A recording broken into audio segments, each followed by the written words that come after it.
faut qu'on parle, vous et moi, voilà. Alors je ne vais pas non plus faire une introduction, voilà, pour me présenter qui je suis, parce que là je suis juste venue vous parler de des trucs qui se sont passés genre dans ma vie, plus aussi la pause, l'espèce de pause que j'ai fait sur le pour savoir pourquoi il y avait que des MV's reaction. Je vous laisse aller jusqu'à la fin de cette vidéo pour tout savoir et je vais tout vous expliquer dans cette vidéo. Alors dans cette vidéo, enfin plutôt vous avez pu voir dans la miniature et je sais pas encore si je vais mettre tout ce que je vais parler dans le titre de cette vidéo YouTube, mais vous avez pu voir de quoi j'ai envie de parler dans cette vidéo.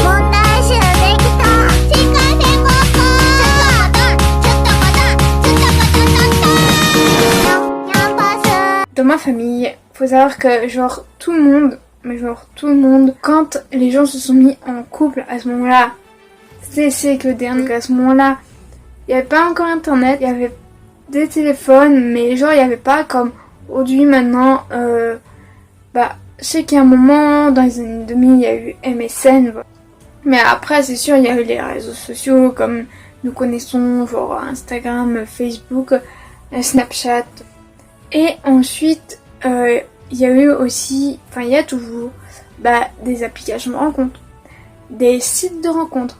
Quand tout le monde, toutes les personnes qui sont dans ma famille sont du siècle dernier, ils se sont rencontrés, mais c'est des gens genre, dans la même région en fait. Parce que il n'y a pas genre des membres de ma famille qui ont fait genre des études, mais dans une autre région de France ou qui ont fait des études genre à l'étranger. Enfin, mon père si un peu avec Erasmus, mais genre c'était tout quoi. C'était en Belgique, c'est pas comme s'ils partaient à Erasmus en Espagne ou je sais pas dans quel autre pays de l'Union Européenne. Mais je sais que mes parents ils se sont rencontrés en allant en boîte de nuit. À l'ancienne, les boîtes de nuit. Et puis bon après les autres membres de ma famille, je ne sais pas comment ils se sont rencontrés. Enfin si je sais pour mes grands-parents, c'est que mon grand-père était copain avec le frère de ma grand-mère. Et donc ils se sont rencontrés genre comme ça. Enfin mon grand-père allait souvent chez son copain. Et donc vu qu'il y avait ma grand-mère, voilà c'est comme ça qu'ils se sont rencontrés. En fait c'est que tous les membres de ma famille ils se sont rencontrés tous à peu près dans la même région, ou peut-être, je crois, la région juste à côté, mais où ils habitaient, genre, à une dizaine de kilomètres. Déjà, c'est des personnes qui ne peuvent pas, genre, comprendre les relations longue distance. Comme on m'a dit, genre, des relations longue distance, tant que tu l'as pas vécu, mais tu peux pas savoir ce que ça fait. Donc, sur des gens, quand tu leur expliques que, par exemple, toi, t'es dans une relation longue distance ou que t'es pas forcément en couple avec une personne, tu peux avoir genre des amis qui sont en longue distance, genre je connais plein de personnes, plein d'amis, mais qui ne sont pas genre à côté de moi, comme quand on allait au camping avec mes grands-parents, genre les gens, c'était comme des amis, entre guillemets des amis, enfin, juste des gens avec qui on traînait, mais ils habitent pas genre là où est-ce qu'on habite, ça va un peu loin. Et aussi sur les réseaux sociaux, on peut se créer des amitiés avec des gens qui habitent quelque part en France. Voilà, bref. C'est sûr que quand, comme j'avais dit, quand on n'a pas vécu une relation longue distance, on ne peut pas comprendre. La seule relation longue distance qui... Bon, la relation longue distance, c'est quand même aboli, quoi. Parce qu'au bout d'un moment, c'est soit ça marche, soit ça ne marche pas, quoi. Parce que déjà, soit c'est par rapport quand des personnes sont en longue distance que ça ne marche pas, parce que ça, faut faire confiance à la personne. Faut faire confiance à la personne qu'elle n'aille pas voir à droite, qu'elle n'aille pas voir à gauche. Et c'est quand même compliqué parce que tu t'es pas avec la personne, pas qu'est-ce qu'elle fait, c'est pas si la personne elle est sincère, si elle dit non moi je vais pas voir à droite, à gauche. Puis aussi comme je dis, il y a aussi des relations longue distance et longue distance. Tu peux avoir une relation longue distance dans un même pays et avoir une relation longue distance avec quelqu'un qui habite genre à l'étranger. C'est sûr que c'est difficile de pouvoir faire de la cohabitation avec quelqu'un qui habite genre loin de chez toi, genre à 600 km. Parce que cette relation longue distance là, c'était quand même à 600 km. Pour voir la personne, c'est quand t'as des temps libres, quand t'as des week-ends, quand t'as un peu plus de temps où est-ce que tu travailles pas, une longue pause où est-ce que tu travailles pas, c'est les moments là où est-ce que tu peux genre, profiter pour aller voir genre la personne. Non, comme je l'ai dit, on se rencontre beaucoup par les réseaux sociaux. Et des fois, c'est par rapport à des amis sur les réseaux sociaux. Genre t'as un groupe d'amis et que t'as des amis en commun et que là vous vous rencontrez mais virtuellement, et puis peut-être que ça marche, puis après vous essayez de voir si en étant ensemble, genre ça marche et tout ça. Ils se sont vus genre plusieurs fois. C'est plutôt lui qui allait chez elle que elle qui allait chez lui. Enfin c'était genre entre guillemets genre beaucoup plus simple. À un moment, ces personnes-là ont décidé d'abolir genre la distance pour se retrouver. Ça fait plusieurs années qu'ils sont ensemble. C'est sûr qu'après, j'entends, parce que moi, genre, il y a des trucs, genre, je sais, j'ai 20 ans, mais il y a des trucs, je me dis, mais je vais pas mettre mon grain de sel, ou parler on va dire, mon jardin privé à des gens. Enfin, je veux pas dévoiler mon point de vue sur les relations longue distance, sur plein de trucs comme ça, mais là, ça déblatère, genre, des choses sur les relations, genre, longue distance.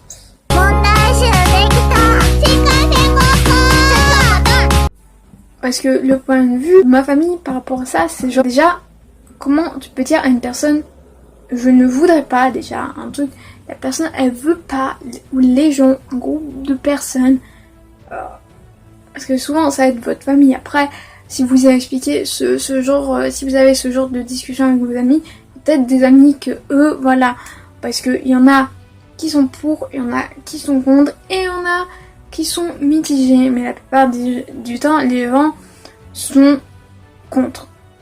Et déjà, avoir des gens qui sont de ta famille et qui... C'est comme s'ils te disaient, ils t'interdisent, genre, non, genre, je ne veux pas que ça se passe comme ça. Je veux pas de relation longue distance. Parce que pour eux, c'est genre que sur Internet, il y aura que du Internet. Et c'est sûr, quand c'est sur Internet, toi, tu peux pas être avec la personne, vivre avec la personne, savoir genre comment, qu'est-ce qu'elle fait, enfin ses habitudes, c'est compliqué. Tu peux rien faire, genre quand tu peux pas il y a plein de trucs que tu peux pas faire parce que c'est du virtuel. Ça, je le comprends bien. Mais après, si tu fais en sorte d'aller plusieurs fois voir la personne, genre comme j'ai dit, aller voir la personne genre un week-end, peut-être partir en vacances, genre après déjà. Une relation longue distance, déjà, ça se base sur la confiance. Déjà, si vous arrivez à régler vos petits problèmes, vos petits trucs, déjà par Internet, c'est déjà pas mal. S'il y a de la communication, déjà m'interdire d'une relation, alors je comprends pas, c'est pour comme m'interdire de tomber amoureuse de genre certaines personnes. C'est sûr que si tu dis demain, oh, j'ai une copine, genre là, ça va être genre ça va pas, ils vont pas être fermés, bloqués, genre non, mais c'est sûr, ça fait un peu bizarre. Quand tu annonces à quelqu'un que, en fait, c'est pas le sexe opposé qui présente à ta famille, que tu présentes genre une personne qui est du même sexe que toi. Genre ça, c'est sûr, ça fait bizarre. C'est comme si on m'interdisait, genre, un choix. Déjà, les choix, bon, j'ai 20 ans, je prends mes choix. Bon, c'est sûr qu'il y a des moments où je prends des fois les mauvaises décisions, mais on est tous pareils, les humains. Donc on est tous genre comme ça. Par rapport à des trucs que je ne comprends pas, genre, on sait que j'aime bien, genre, l'Asie. Que je suis fan de manga, animé, que j'aime bien la musique coréenne, que j'aime bien aussi la musique japonaise. Enfin, après, les autres musiques, j'écoute pas forcément. Après aussi, j'écoute un peu de musique chinoise. Enfin, c'est plus quand Johnny Baby, des Seventeen, ils font genre des musiques en chinois, ou qui font des covers de musique chinoise, voilà. Après, j'aime bien genre, les dramas, quoi. Les dramas coréens et japonais. Enfin, pour l'instant, c'est ce que j'ai vu. Genre, on me dit, ouais, tu vas trouver un coréen. Je comprends pas que des fois, on me dise, ouais, tu vas te trouver un coréen, tu vas te marier avec un coréen, tout ça. Alors que être avec un coréen, ça serait relation longue distance. Parce que habiter en France et puis l'habiter en Corée, genre ça fait quand même... Bon, genre ça je comprends pas. Après peut-être que c'est de l'ironie, mais moi, comme je dis, je ne cherche pas absolument à sortir avec un asiatique. Parce que j'aime la culture asiatique. Enfin, je sais pas, il y a des... Je crois que pour nous on est des caucasiens, je sais pas, bref. Nous les Européens, genre... Bon, moi je préfère... Enfin, je veux dire, nous les Européens, il y a des Européens qui sont aussi fans genre de l'Asie. Alors j'ai pas non plus besoin de chercher de trouver un asiatique. Donc ça je comprends pas, je sais pas. Parce que des fois c'est que les gens ils me disent des trucs mais je ne comprends pas si c'est sur le ton d'ironie ou si c'est pas sur le ton de l'ironie. Je comprends pas, on me dit ça par rapport à un coréen, machin truc. Après on me dit que je ne vais pas peut-être pas habiter là où est-ce que j'habite. Et après, on me dit, pour les relations longue distance, genre, no way. Genre, non. Genre, damé. Chercher la logique des gens. Genre, au bout d'un moment, je cherche même plus à comprendre ce que les gens me disent, ce que les gens veulent. Parce que là, je me dis, bah, c'est mes choix. Je fais ce que je veux. Voilà. J'essaye de faire des choix pour être, on va dire, heureuse. Déjà, en amour, c'est ça que, voilà. Parce que je sais que j'ai vécu des périodes genre difficiles en amour, quoi. Je sais que moi, bon, bah, j'ai pas tout le temps eu... j'étais qu'une fois en couple et je suis tout le temps tombée amoureuse. On va dire, enfin, mon signe en même temps, c'est un signe vraiment très romantique, voilà. Qui aime bien l'amour, qui aime bien le love, voilà. Donc moi, genre, ça me dérange... Enfin, qu'est-ce qui me dérange pas, en fait? Enfin, voilà, genre, j'ai jamais eu qui je voulais quand j'étais tombée amoureuse. Genre, toutes les personnes, genre, non, j'aime pas l'amour, ou parce que j'ai choqué genre la personne en lui demandant ça, quoi. La personne ne s'attendait pas à ce que je dise en fait, tu sais, bah, je t'aime, quoi. Donc j'ai jamais eu les personnes genre que j'avais envie. Mais maintenant que j'ai genre trop, je sais que j'ai trop pleuré pour ma crush, j'ai trop pleuré, et c'est elle qui m'a mis en dépression. Genre et elle qui disait ouais mais non en fait je t'ai mis dans rien du tout en fait. Et dans ma tête je me dis mais si en fait tu m'as mise en dépression, en légère dépression, voilà. Parce que genre j'ai beaucoup pleuré pour elle, et puis j'ai déjà expliqué même plusieurs fois enfin j'ai expliqué genre dans plusieurs vidéos pourquoi, du comment, genre j'ai expliqué tout sur elle et moi. Donc je sais à quel moment, enfin, vous pouvez savoir que j'étais vraiment au bout du bout, et que moi, pour moi, au départ, c'était elle ou rien. Il y a des gens qui, eux aussi, sont dans la personne ou rien. Sauf que si la personne, elle te met comme la 5e roue du carrosse, ou elle te parle comme ci, comme ça, juste parce que la personne avec qui parle, elle est plus en couple et tout, pour moi, comme je vous dis, c'est à fuir.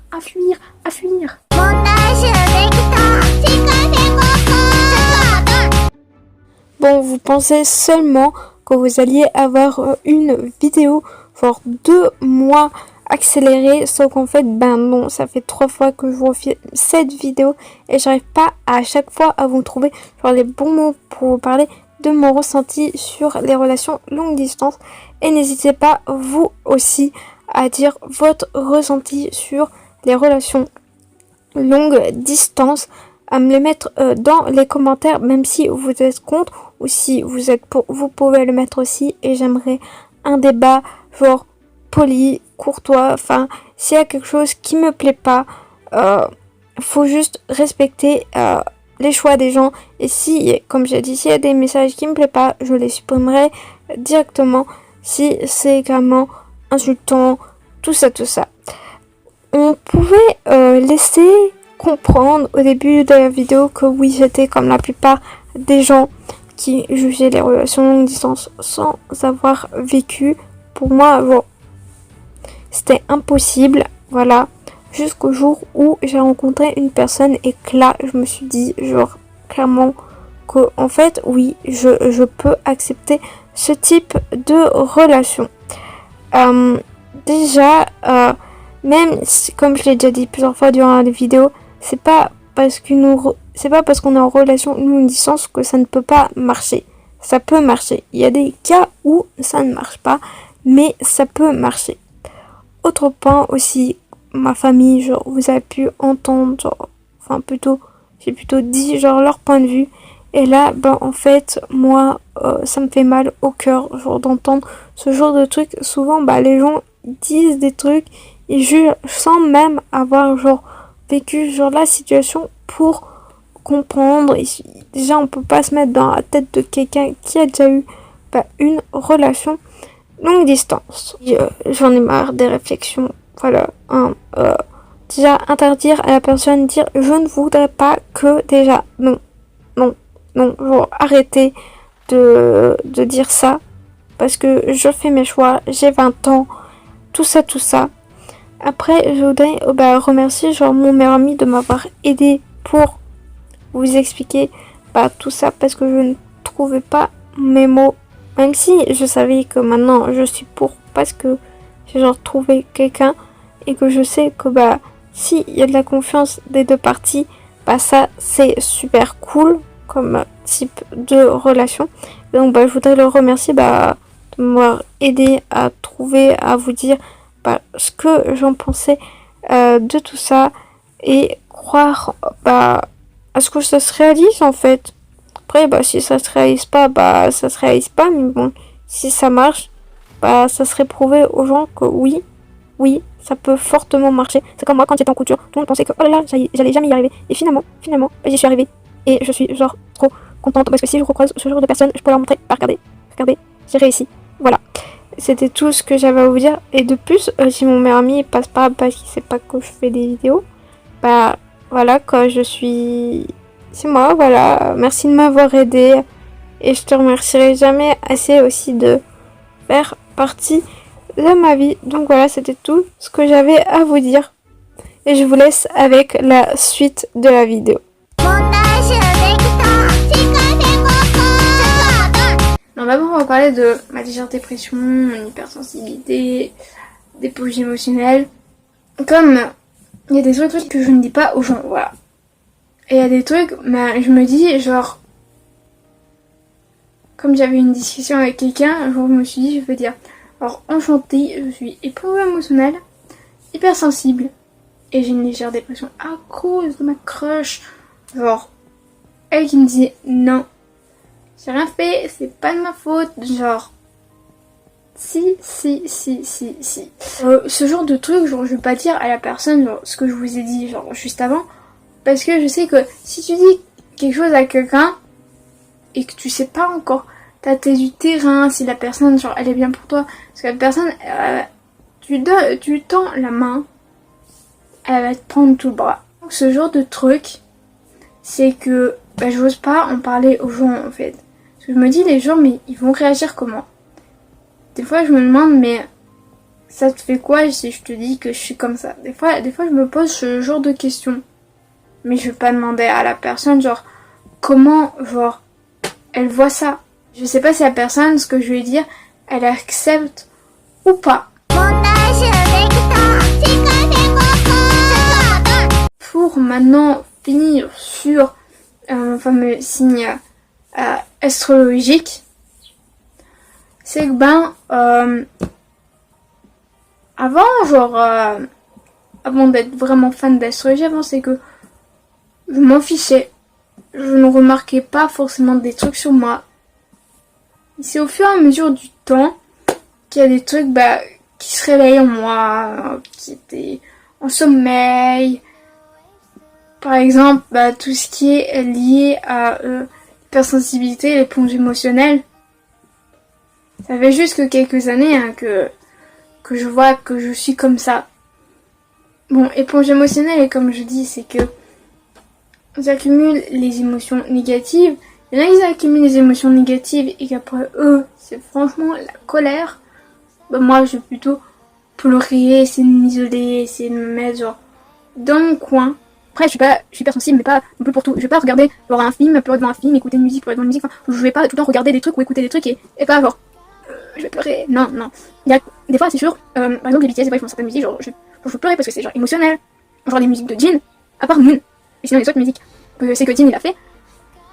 C'est triste, genre Awake, ça parle genre de lui, de stagiaire, enfin, de lui dans Big Entertainment, enfin un peu comme ça, je crois que ça parle du truc et que tu te dis, mais waouh, ça vous met pas la puce à l'oreille que Jin n'a pas beaucoup de lines dans BTS. Moi, je pleure, comme je dis, je pleure pas devant tout, je suis pas j'ai une hypersensibilité, mais je suis plus émotionnelle que personne, comme je dis, accumule les émotions négatives. Et c'est ça que depuis genre quelques années, parce que je veux dire, ça s'est passé, tout ça, je crois que ça servait, mais après, mon harcèlement. Avant mon harcèlement, je m'arrivais pas de pleurer genre comme ça, d'accumuler des émotions négatives. Alors pourtant, voilà quoi, je connais tout le temps des personnes qui peuvent s'énerver pour rien. Il y a toujours des personnes qui sont ronchons, qui sont énervées. Enfin, je dis ronchons, mais bon, on peut aussi parler des filles, hein, on peut être grognonne, je sais pas si ce mot existe. Une fois j'ai utilisé un mot et quelqu'un qui m'a dit, t'es sûr que ça existe? J'ai entendu quelqu'un l'écrire, le dire, donc je me dis, ça doit exister. Je suis pas là non plus à genre surveiller genre tous les mots et genre tout ce qu'on me dit. C'est que moi, par rapport à mon signe astrologique, c'est que j'en apprends genre tout le temps. Mais en fait, c'est que j'ai pas forcément des figures, genre des gens, genre je vais pas être là à demander est-ce qu'il y a des poissons, est-ce que vous êtes genre comme ci, comme ça. Et j'ai pas genre forcément genre des gens avec qui je peux voir si la personne genre elle réagit comme moi. Et après je me dis pour moi c'est aussi propre à chacun, genre ok, genre on a tes signes astrologiques, mais tout ce qui est dit dedans, des fois on n'est pas forcément tout ce qui est dit dedans. Il y a quand même beaucoup de trucs qui font que après c'est par rapport à ton notre thème astral qui fait que au final on est une personne qui est genre comme ça. Il y en a qui croient pas en l'astrologie, qui pensent que ouais, non. En fait, quand je dis aux personnes que j'aime bien l'astrologie, les gens ils pensent tout de suite pensent tout de suite aux horoscopes. Alors que les horoscopes, genre tout ce qu'ils vont dire ça se réalise pas en fait. Que au travail ça va se passer comme ça, pour les célibataires vous allez peut-être trouver quelqu'un, plein de trucs comme ça, genre non. Non. Moi c'est juste s'informer sur mon signe astrologique, s'informer sur mon décan, sur mon signe lunaire, sur mon ascendant, plus s'informer sur un peu tous les signes astrologiques. Après je sais que bon bah, il y a certains signes astrologiques avec qui bah, je ne m'entends pas, d'autres avec qui je m'entends. Mais le pire c'est en étant sur des comptes astrologiques, puis là, ça parle genre d'amitié et tout. Ouais, comme quoi je serais meilleure amie avec des taureaux et des lions. Déjà pour les lions, je me dis pardon. Et puis après, quand j'ai vu les taureaux, je me suis dit, ouais, ça peut passer, mais les taureaux, genre, pas plus que ça. Hein. C'est genre bof. Hein. Donc voilà, tout ce que j'avais à dire sur mon signe astrologique, c'est que j'en apprends genre, tous les jours. Et il y a des trucs qui se révèlent d'année en année. Et peut-être des trucs au fur et à mesure, peut-être que ça va partir, hein, parce qu'il y a des moments, bah, c'est chiant et il y a des trucs, bah, je peux pas expliquer, genre voir les gens et puis leur expliquer, bah, comment je suis, comment je vis, genre, les émotions.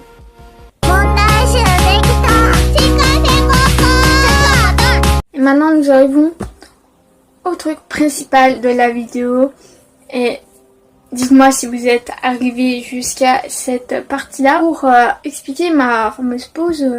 Et je disais ouais que je veux prendre des vacances sur Twitter. Sauf qu'en fait je voulais pas faire une pause, juste ne plus filmer de vidéos parce que j'avais pas forcément d'inspiration. Et moi, là pour l'instant j'essaie de faire des vidéos que je sais que c'est réalisable, que c'est possible, que je puisse faire et que j'ai pas besoin de 50 minutes genre appareil et tout. Parce qu'il y a des trucs que je voudrais bien faire mais j'ai pas le matériel adéquat pour ce que je voudrais faire. Donc c'est ça le problème. Donc j'avais dit ouais que je faisais une pause mais juste pour faire des visual. Parce que on va dire que au moment de la période de Noël jusqu'à avril quand j'ai voulu recommencer à filmer des visual, on va dire que j'ai pas eu le temps. Il y a eu un gros problème qui a fait que bah, je ne pouvais pas le faire. Et puis des fois avec les cours, et moi il y a des moments genre je travaille. Je suis là, genre, des moments, genre, toute la journée, genre, toutes les heures, genre, même pour mon examen qui est déjà fini, genre, je travaille jusqu'à plus d'1h du mat pour pouvoir bien avancer, pouvoir bien travailler. J'ai eu un problème, genre, de YouTube qui me disait, qu'en fait, quand j'ai su, il me disait que j'étais pas connectée à Internet, alors que j'étais connectée à Internet. Et pareil pour Google Play. Alors, je ne comprenais pas qu'est-ce qui se passait et tout, je me suis dit, ouais, je vais essayer de trouver le mail de YouTube, je vais essayer de leur envoyer un message parce que ils peuvent envoyer genre des solutions par mail pour régler votre problème. Alors je fais les solutions qu'ils donnent mais finalement rien. Après je me suis dit je vais demander à des gens ils avaient même pas rencontré ce problème. Ah ok, personne n'ont pas rencontré ce problème. On m'a dit ouais data ou je sais pas quoi, genre comme si je devais réinitialiser mon téléphone au modèle d'usine, comme s'il sortait de l'usine. Comme quand vous avez ouvert pour la première fois votre téléphone et je savais pas c'était quoi, je voulais pas faire de bêtises et sinon j'allais perdre toutes mes photos. C'est ça le plus important, toutes mes photos et toutes mes vidéos. Donc je me suis dit non, tu ne vas pas faire ça. Pendant plusieurs mois, bah j'ai dû trouver genre des alternatives. Je me suis dit je veux quand même continuer mes vidéos. Je me suis dit, avec Dropbox. Je ne sais pas, je en avais parlé, donc je me suis dit, tiens, voilà. Finalement, le temps de chargement, oulala, mon dieu, ça prenait genre peut-être des heures. Des fois pire que si je téléchargeais la vidéo sur YouTube. Donc ça prenait du temps, mais quand après j'étais sur mon téléphone, bah ça prenait moins, quand j'étais plutôt sur l'ordinateur, pour la télécharger sur l'ordinateur, ça prenait genre 10 minutes. Genre ça allait. Puis après vu que je voyais que Dropbox ça marchait pas, j'avais pas pensé tiens le câble du téléphone branche à l'ordinateur. Mais je fais tout ça, ça marche. Bon il y a des moments c'est sûr je veux uploader, sauf qu'en fait il y a plusieurs bureaux sur l'ordinateur, donc il suffisait qu'il y ait quelqu'un qui est sur un autre bureau, que l'ordinateur fasse des siennes, que il n'y a pas assez d'espace suffisant, la personne elle redémarre carrément l'ordinateur et ben hop, après la vidéo elle se télécharge plus, elle reste bloquée à un certain niveau de pourcentage. Après faut que je recommence une nouvelle fois. Et puis à un moment je me balade sur mon téléphone, qu'est-ce que je vois? Un paramètre que j'avais mis. Alors ce paramètre là, qu'est-ce que j'ai fait? Je l'ai désactivé. Après que j'ai désactivé ce paramètre là, j'étais en mode genre soulagée que j'avais réglé mon problème. Mais je sais pas comment j'avais pu mettre genre ce paramètre là. Après longtemps après avoir redécouvert que j'avais fait un paramètre, bah entre temps avant de trouver ce fameux paramètre, j'étais en train de filmer des visual action, ça en avait déjà fait et j'en avais déjà publié. Donc, je pensais que ça allait me prendre pas longtemps, genre un mois, finalement bah ça m'a fait 2 mois. Finalement c'est en train de me bouffer mon 3e mois, de toute façon le 3e mois il est presque fini. J'avais plein d'idées pour moi des fiertés. J'avais même pas idée, j'avais des idées. Parce que voilà, mais finalement après je me suis rendu compte que avec les examens et tout, j'avais pas le temps de filmer. J'avais dit à une personne, ouais tu sais moi j'avais genre plein d'idées, je voulais faire plein de trucs secondaires, ben je suis redevenue réaliste. Il y a des moments tu veux faire plein de trucs, il y a des moments je me dis la journée elle est pas assez longue pour moi. Alors, c'est pas parce que je me lève tard que voilà, mais il y a des moments je sais pas, genre il y a des moments la journée elle passe tellement vite parce qu'on fait tellement de choses qu'on se dit mince, j'ai déjà fait tout ça en une journée alors que tu voudrais avoir plus pour pouvoir faire plus de choses. Sauf qu'en fait il y a des moments je me suis rendu compte que à la fin je me suis rendu compte que ce que je voulais faire non. Sinon mon examen j'aurais jamais fini, j'aurais plein de trucs qui font que ça aurait été la descente aux enfers. Et je me suis dit, bon tu sais quoi, tant pis, de toute façon l'année prochaine tu feras ce que tu avais décidé pour le mois des fiertés. De toute façon il y avait des vidéos, pour des vidéos et j'avais rien préparé, il fallait que je fasse des travaux de recherche en amont et j'avais pas le temps, Voilà c'était tout ce que j'avais à vous dire pour cette vidéo et j'espère vous revoir très très prochainement. De toute façon j'ai maximum encore 5 visual action à filmer ou des trucs qui vont bientôt arriver. Et je vous fais d'énormes bisous et super cancel.